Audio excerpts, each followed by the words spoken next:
Sí, seguimos conversando en el estudio con el doctor Sebastián Ugarte, pero también, por supuesto, con el ministro de Ciencia y Tecnología, también ministro, porque estábamos hablando y recién veíamos lo que había anunciado el Ministerio de Salud y estos síntomas que ahora van a ser importantes a la hora de hacerse el examen, como por ejemplo tener fiebre 37,8, que es menos que lo que se pedía antes.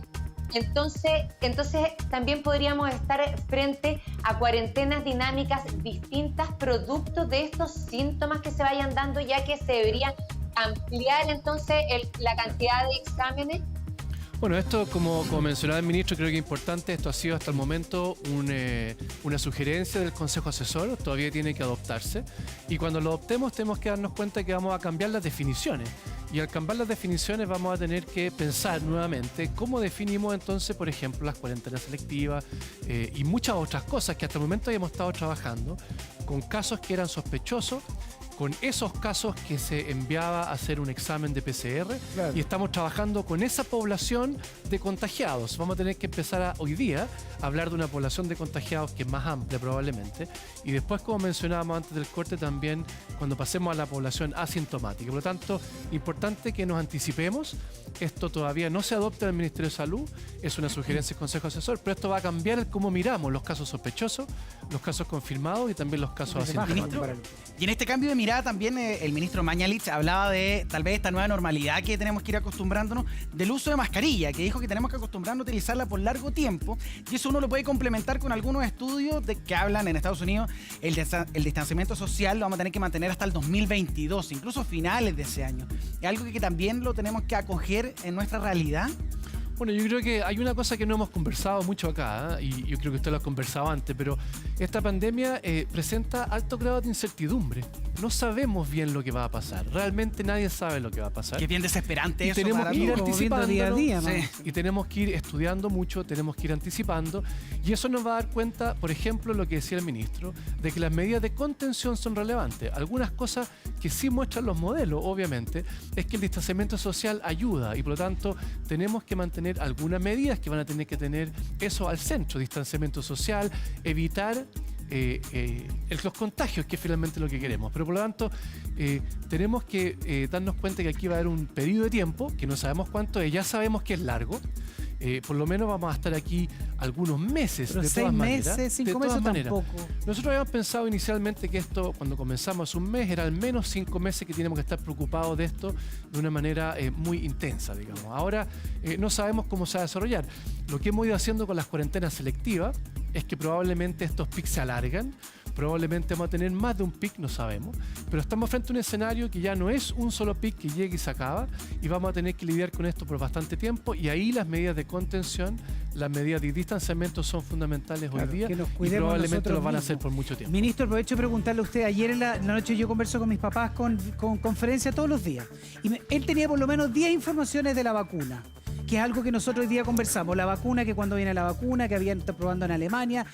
Si le pregunto, tengo que preguntarle al ministro de Ciencia qué pasa con la vacuna, dónde se está testeando y cuándo. Si es que hubiese una, ¿cuándo podría llegar a Chile?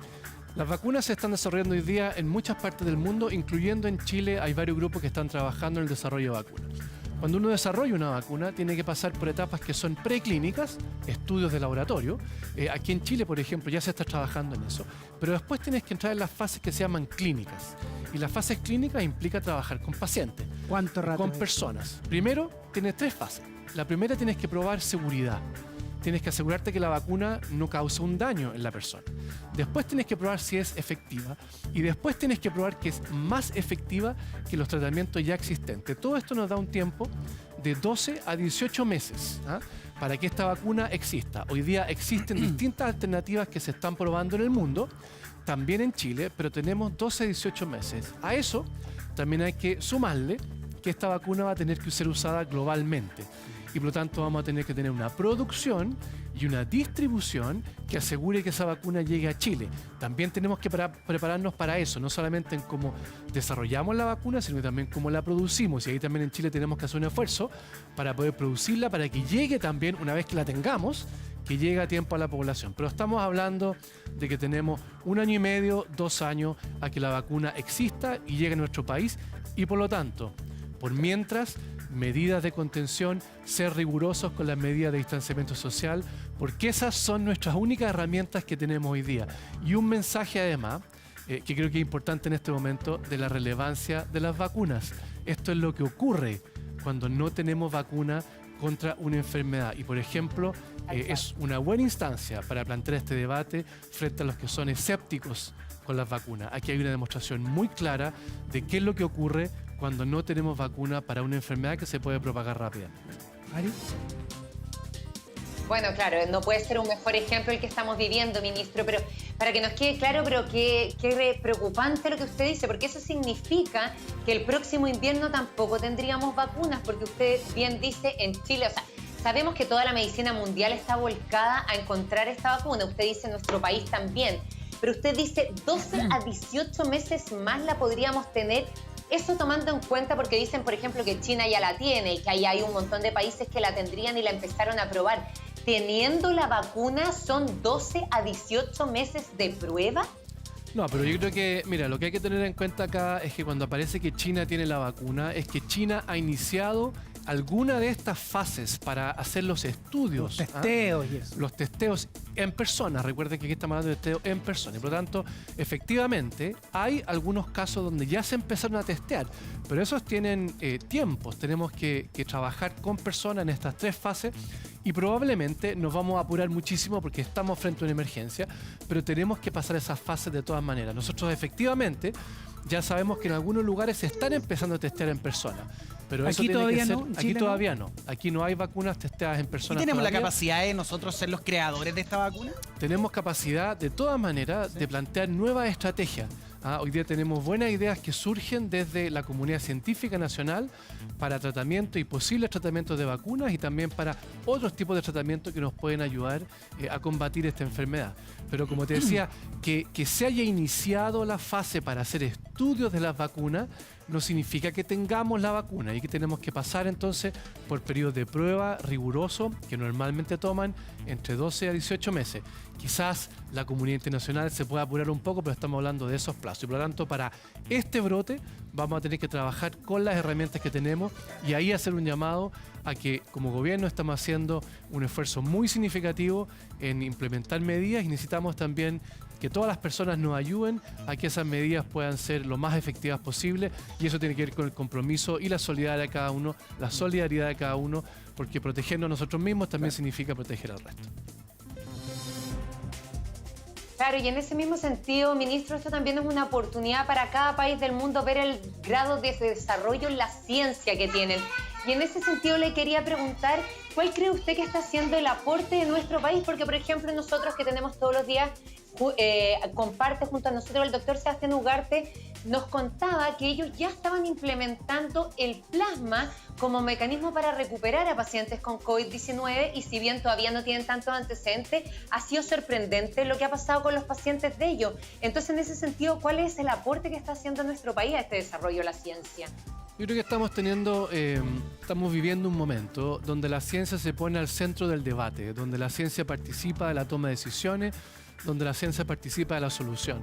Y a modo de ejemplo, el diagnóstico, hoy día, aparte del ISP, que fue el primero en hacer diagnóstico, y luego se incorporó una red pública-privada, a esa red que hoy día está diagnosticando en Chile, se incorporó una red de laboratorios universitarios que normalmente hacen investigación científica, pero que para esta emergencia, los equipos, los investigadores y las universidades se pusieron al servicio del país. Hoy día tenemos dentro de los más de 40 centros que reportan test diagnóstico, 9 que ya están funcionando, que son laboratorios de investigación científica, que tomaron un rol distinto durante la emergencia desde las universidades y están contribuyendo al diagnóstico que se hace en Chile. Hay 7 que están listos para entrar, 5 que van a entrar prontamente. Entonces ahí se puso la ciencia que estaba preparada al servicio de una emergencia. Estamos también haciendo un trabajo muy significativo con ventiladores mecánicos. Los ventiladores mecánicos, el sábado escuchamos, llegaron 72. Tenemos una buena capacidad todavía disponible para que las personas que lo necesiten tengan ventiladores mecánicos. Pero una vez más, la comunidad científica de innovación, los emprendedores, están haciendo un esfuerzo significativo para que en caso de necesitarse, podamos tener ventiladores mecánicos desarrollados en Chile. Aquí mismo. Hay pregunta de lleno Sí. del doctor Ugarte después, doctor. No Ministro, se va a quedar porque atrás. estos ventiladores mecánicos hemos visto a través de la prensa distintos grupos, científicos sin duda, que han desarrollado distintos ventiladores mecánicos. Llegaron unos también desde el 72 extranjero este el fin de sábado, semana. Estos también pasan por un testeo para que no cualquier ventilador mecánico sea utilizado y así vamos engrosando esta cifra que mientras más tengamos, nos dice la lógica, mejor. Así es, los que llegaron obviamente son equipos certificados, Claro. que vienen con sus certificaciones internacionales, que son equipos de alta complejidad. Lo que estamos haciendo nosotros con un consorcio que le llamamos Un Respiro para Chile, que es público-privado, hicimos un catastro de cuáles eran los desarrolladores que trabajaban en Chile y recibimos 35 propuestas de personas que están desarrollando ventiladores mecánicos. Se hizo una evaluación, Muy bien. se seleccionaron 5 desarrollos que ahora ingresan a pruebas que son clínicas, que van a ser muy rigurosas y que esperamos que en 2 semanas podamos tener aquellos que ya tienen una validación clínica y puedan entrar en fase de producción. Recuerden, estos son desarrollos locales que sí van a tener que tener algún grado de certificación Claro. especial del Ministerio Sí. de Salud, alguna validación de emergencia, pero que son desarrollos locales que se van a poner a disposición, ojo, en caso de que sea necesario. Entonces, el Ministerio de Ciencia está haciendo un trabajo para decir, mira, estemos preparados, no sabemos cuál es el escenario, la pandemia es incierta, pero en caso de ser necesario, vamos a poder tener ventiladores desarrollados en Chile. Yo he visto, doctor Ugarte, que usted ha estado en contacto con gente Sí. que está desarrollando aquí en Chile el tipo de ventilador. ¿Por qué no nos cuenta?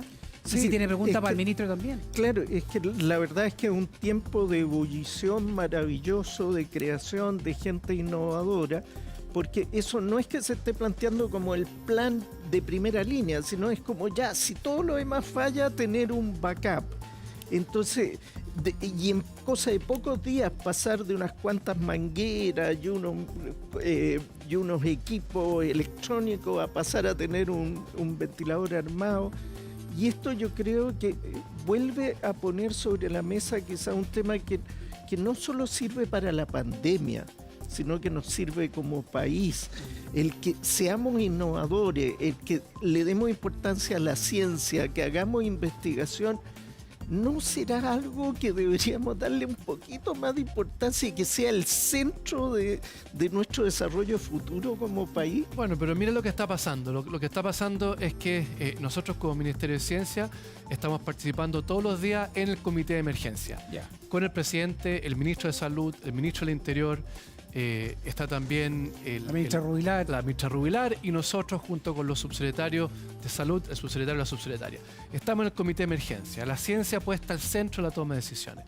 Estamos participando en la mesa social, donde están representantes de alcaldes, presidentes del colegio médico, ex ministras de Salud, está también los rectores de las universidades, el Ministerio de Salud, Interior y el Ministerio de Ciencia, dando cuenta de que estamos poniendo la ciencia en un lugar muy importante en cómo enfrentamos esta epidemia.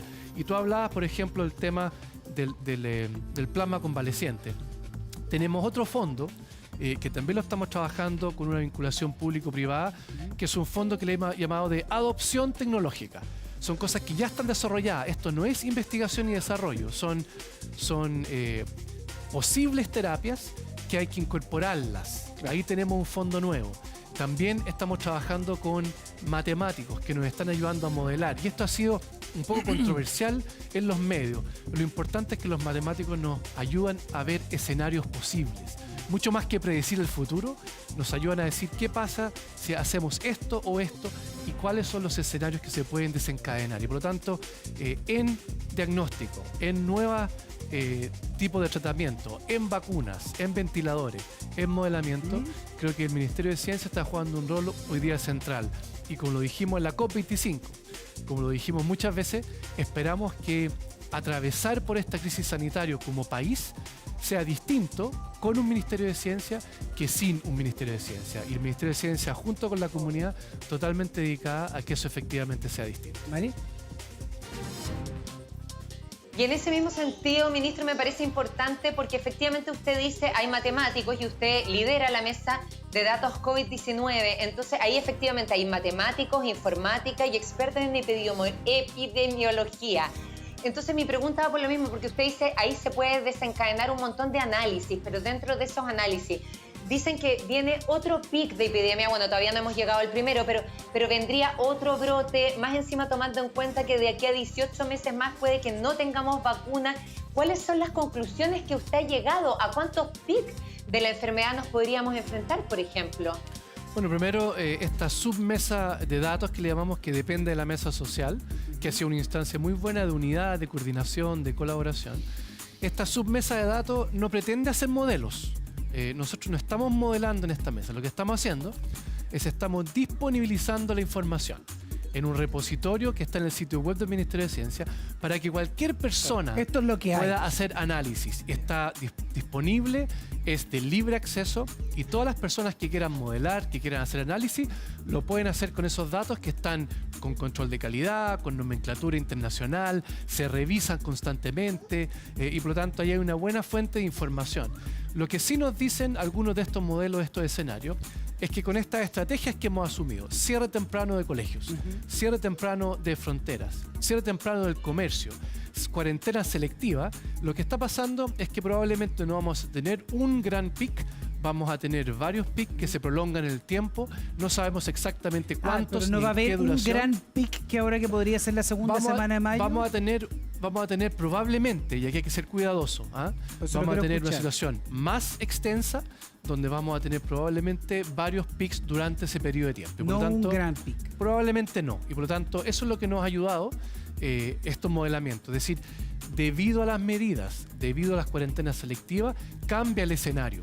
Cambia el escenario y probablemente de una sola curva con un gran pic vamos a transformarlo en algo que es distinto, que se aplaza, que los pics se rompen. ¿Cuántos van a ser? No sabemos O sea, son todavía. varias curvas. Son probablemente varias curvas que se prolongan en el tiempo. Eso es, dado la mejor información que tenemos, es cómo probablemente esta enfermedad se va a prolongar en el tiempo. Ministro, eso es lo que llaman como una meseta, que decían que uno pensaba de que todo iba a ir creciendo rápidamente, pero la meseta al parecer sería como un poco más estable. Así es, y tú lo puedes ver ciclos en- vamos subiendo, bajando. Y tú lo puedes ver efectivamente qué es lo que está ocurriendo. Si tú ves los casos contagiados, están relativamente estables. Si tú ves, por ejemplo, los casos que están hoy día en cuidado intensivo, estamos estables hace bastante tiempo y de pronto aumenta levemente, de pronto baja levemente y ahí estamos trabajando para ver cómo podemos predecir de mejor manera por cuánto tiempo, pero la verdad que no sabemos. Lo que sí sabemos es que cambió este gran pic, que iba a ser un gran pic, nos probablemente tenía muy algo nerviosos, más sí. prolongado y probablemente con varios. Ahora, ministro, nosotros vamos a seguir explicando esto con el doctor Ugarte. Su encargada de prensa está así acá al lado, pues sabemos que se tiene que ir, pero le agradecemos de verdad, muchas gracias. Muchas gracias a todos Importante ustedes la por, ciencia en estos momentos. por la Muy, invitación. muy Muchas gracias por la importante. oportunidad. Además, dan a conocer, se redefinen estos criterios de los síntomas que hemos hablado de sospechoso de COVID-19. Por eso quiero que también el doctor Ugarte se acerque aquí a la pantalla a contarnos, porque hay, y el ministro también, Andrés, estamos con la distancia social, lógicamente, pero para poder conversar con ustedes dos sobre estos nuevos síntomas o síntomas que han existido siempre y hoy día hay que detectarlos. Cuéntenos. Sí, al ampliar los síntomas, porque se considera fiebre mayor a 37,8, con síntomas que sugieren una infección respiratoria, incluyendo, por ejemplo, dolor muscular, dolor de garganta, tos, apremio respiratorio, diarrea también considerado que no es respiratorio, pero como está dentro de la constelación sintomática de este virus, incluye Ninguno acá excluyente del otro. ninguno excluyente del otro. Doctor, uno ve esto y es como, llevándolo a la realidad, como una gripe. Una gripe fuerte, pero ¿no? además se considera otro elemento que en este programa, ¿se Sí. acuerdan que lo dijimos? Que la alteración aguda del olfato o del gusto que se incorpora. O sea, ¿qué hace esto? Aumenta la pesquisa. Claro. Hay casos que antes la gente mentía para que le hicieran el examen porque tenían una fuerte sospecha de estar y le inventaban el síntoma. Ahora con esto se está ampliando y por lo tanto va a aumentar la pesquisa. ¿Qué debería ocurrir? Deberíamos identificar un poco más de casos. No se asusten, se aumenta un poco el número de casos, pero es un O sea, en vez cambio de de 400 y 500 debiéramos tener 700. o 600, pero va a haber, debería haber, si lo adopta la autoridad, porque esto es una recomendación todavía, para ser riguroso. Mari. Exactamente, doctor, y aprovechemos que está el ministro ahí porque esto lo determinó el Consejo Asesor del MinSal, del cual es parte el ministro. Entonces me parece que es una buena noticia porque dentro de las críticas que de repente nosotros teníamos aquí en el matinal de testimonio con COVID-19 es que no les hacían el examen porque no presentaban ciertos síntomas. Con esto entonces se amplía la capacidad de testeo, ministro, para la gente que presente alguno de estos síntomas. Bueno, primero aclarar que el comité asesor es un comité asesor externo, independiente. Yo no soy parte de ese consejo asesor, pero lo que creo que el doctor está tratando de explicar acá, que me parece muy relevante, es que efectivamente vamos a cambiar los criterios de cómo se ha hecho hasta el momento la búsqueda de personas contagiadas. Hasta el momento hemos tenido una serie de criterios respecto a los síntomas. Hoy día, como dice, se bajan, digamos, los requisitos para eso y por lo tanto vamos a ir a encontrar probablemente más personas. Eso lo vamos a tener que ver cómo evoluciona. Test a más personas. Le vamos a hacer test a más personas y probablemente vamos a tener más personas que dan positivos para el test. Entonces es relevante que estamos en un momento donde estamos ampliando los criterios y eso también tenemos que considerarlo a lo que viene probablemente después, cuando ampliemos también los criterios para buscar a personas que no tienen síntomas. Entonces hemos estado trabajando de manera muy rigurosa con ciertos criterios para hacer el test de PCR. Y ahí tenemos una curva que está relativamente estable y que vamos teniendo ciertos test diarios y casos diarios. Tengo una duda, ministro. ¿Por qué si hace tiempo, por ejemplo, Anuar Farrán, que es el periodista de prensa, tenía anosmia, que es el tema de no sentir olor? ¿Por qué hoy día recién se toma como el síntoma para poder hacer la PCR y no se había tomado antes si ya habían casos como en la tele? No me lo conteste todavía, tenemos compromisos comerciales. Vamos a la pausa y ya seguimos con el ministro, con el doctor, con Gino Lamari. Esto es el Buenos Días a Todo en TV.